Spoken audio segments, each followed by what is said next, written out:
¿Alguna vez nos hemos parado a pensar en cómo una sola palabra puede de repente cambiar toda nuestra perspectiva sobre la vida? Pues hoy vamos a sumergirnos en una palabra hebrea fascinante, palas, y en todo lo que nos enseña sobre la vida como un camino, uno que tenemos que preparar, que sopesar y sobre todo que elegir con mucha sabiduría. Para este recorrido, primero vamos a desgranar qué significa exactamente palas. Luego veremos por qué la vida se parece tanto a una carrera. Y ojo, los peligros de desviarse. Después exploraremos cómo encontrar el camino correcto para al final atar todos los cabos y entender esa conexión total que hay entre nuestras decisiones y nuestro destino. Muy bien, pues vamos al lío. Empecemos por el principio de todo. Resulta que todo este concepto se apoya en una única palabra hebrea. Una idea tan potente que en realidad da forma a todo lo que vamos a ver a continuación. Aquí la tenemos, palas. Y ojo, que esto no es solo un verbo, es todo un concepto. Por un lado, significa preparar un camino, como allanarlo, dejarlo listo. Pero lo más interesante para mí es que también significa sopesar algo en la mente, darle vueltas, ponderar las opciones. Preparar y ponderar. Dos acciones que son, fundamentales para cualquier viaje que merezca la pena. Y claro, esta idea de preparar el camino nos la encontramos de lleno en el Nuevo Testamento. Juan el Bautista vino a hacer justo eso, y el propio Cristo se identificó a sí mismo como el camino.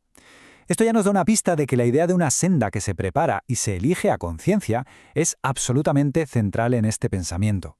Vale, ahora que tenemos en mente eso de preparar y ponderar, vamos a ver cómo se aplica esto a la vida. Y es que la Biblia muchas veces no describe el viaje espiritual como un paseo por el parque, para nada. Más bien lo pinta como una carrera, y no una cualquiera, sino una de fondo, de resistencia. El libro de Hebreos usa esta metáfora que es brutal. Pensemos que en el mundo grecorromano, que estaba obsesionado con los juegos y las competiciones, esta imagen tenía una fuerza increíble. No se está hablando de un sprint, sino de un maratón que exige correr con paciencia, con la cabeza fría, con perseverancia y sobre todo con la vista siempre fija en la meta.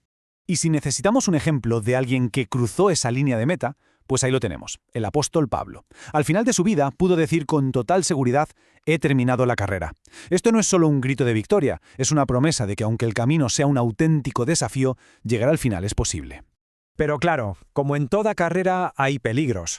Y el mayor de todos, fijaos, no es el cansancio o quedarse sin fuerzas, es salirse del trazado. Y aquí es donde la elección se vuelve crítica, porque la cruda realidad es que no todos los caminos llevan al mismo sitio. Es que el Evangelio de Mateo nos planta delante un contraste que es demoledor. Por un lado tienes un camino ancho, espacioso, fácil, el que coge todo el mundo, que acaba en la destrucción. Y por otro un camino angosto, difícil, que muy pocos encuentran, pero que es el que conduce a la vida. La elección entre uno y otro no es un detalle sin importancia, es que define nuestro destino. Y si esto no fuera suficiente, Proverbios es todavía más crudo, más directo. Habla de pasos que llevan directos a la muerte, de sendas que son inestables, que ni siquiera se plantean la vida. Es una imagen potentísima de cómo las malas decisiones nos van desviando poco a poco hacia un final que no queremos. Y ojo, aquí viene algo fundamental. En esto no valen los atajos. Proverbios nos recuerda que Dios observa todos nuestros caminos. Intentar llegar antes a la meta por las malas es como el atleta que hace trampas en una carrera. Al final, siempre queda descalificado. Vale. Entonces, si hay caminos equivocados y atajos peligrosos, ¿qué hacemos? ¿Cómo nos aseguramos de que vamos por la senda correcta?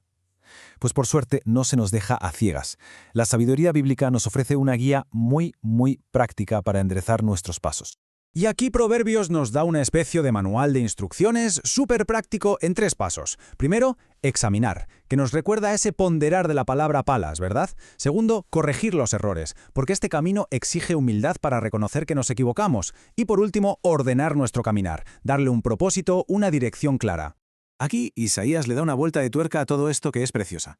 No se trata solo de que la gente justa camine por un camino que es recto. Va mucho más allá. Nos dice que la propia rectitud es el camino. O sea, la rectitud no es solo hacer las cosas bien. Es un estado del ser, una forma de estar alineado con el carácter de Dios. El cómo caminamos y quiénes somos se vuelve una sola cosa. Y con esto llegamos al meollo de la cuestión, a la idea final que lo ata absolutamente todo. La manera en que caminamos determina de forma inevitable el lugar al que vamos a llegar. No hay más. Aquí está la gran promesa. La justicia no es solo un código de normas, es una senda. Y Proverbios nos asegura que en esa senda, en ese mismo camino, se encuentra la vida. El destino no es algo que está al final, es que lo vives mientras caminas. Pero cuidado, justo cuando parece que lo tenemos todo claro, llega la advertencia más seria de todas. Nuestra propia percepción puede ser nuestro peor enemigo. Un camino nos puede parecer bueno, lógico, incluso lo más correcto del mundo, pero su final puede ser la destrucción. Esto nos obliga a mirar más allá de lo que parece y a no fiarnos solo de nuestro instinto. Entonces, para que nos quede claro, la justicia no es una moneda de cambio para obtener un premio. No, la justicia es el camino. La forma de viajar y el destino son la misma cosa. Cuando se elige un camino de rectitud, se está eligiendo en ese mismo instante un destino de vida. Y así cerramos el círculo y volvemos a nuestra palabra del principio, palas. La vida nos pone constantemente en encrucijadas, en momentos que nos obligan a sopesar, a medir, a ponderar. Así que la pregunta que se queda flotando en el aire es esa, tan sencilla y tan complicada a la vez. ¿Qué camino estamos ponderando hoy?